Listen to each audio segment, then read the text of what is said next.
નમસ્કાર દર્શક મિત્રો, થાળા એક્સપ્રેસમાં તમારું સ્વાગત છે। જોઈએ હવે મહત્વના સમાચાર।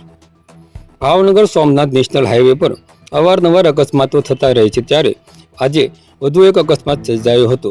સંપૂર્ણ વિગતો સાથે વાત કરીએ તો આજરોજ તારીખ 21/2/2025ના રોજ બપોરે 3:30 કલાકે જાણવા મળતી માહિતી અનુસાર વાત કરીએ તો ભાવનગર સોમનાથ નેશનલ હાઈવે પર બપાડાના પાટિયા નજીક કૃષ્ણા પેટ્રોલ પંપ પાસે બે ટુ વ્હીલનો સામસામે અકસ્માત સર્જાયો હતો, જેમાં વજાભાઈ હક્કાભાઈ બાવળિયા ઉંમર વર્ષ 60, અનુભા ગંભીરસિંહ ગોહિલ ઉંમર વર્ષ 50 રહે લાકડિયા અને શિવાનીબેન વજાભાઈ બાવળિયા ઉંમર 18 રહે બોરલાને ઈજાઓ થતાં તેમને તળાજાની સરકારી હોસ્પિટલ ખાતે ખસેડવામાં આવ્યા હતા, જેમાં બે જણને વધુ સારવારની જરૂર જણાતા ભાવનગર ખાતે રિફર કર્યા હોવાનું સરકારી હોસ્પિટલ ખાતેથી જાણવા મળ્યું હતું। આવા અવનવા સમાચારો જોવા માટે અમારી થાળા એક્સપ્રેસને લાઇક, શેર અને સબસ્ક્રાઇબ કરવાનું ચૂકશો નહીં। ધન્યવાદ।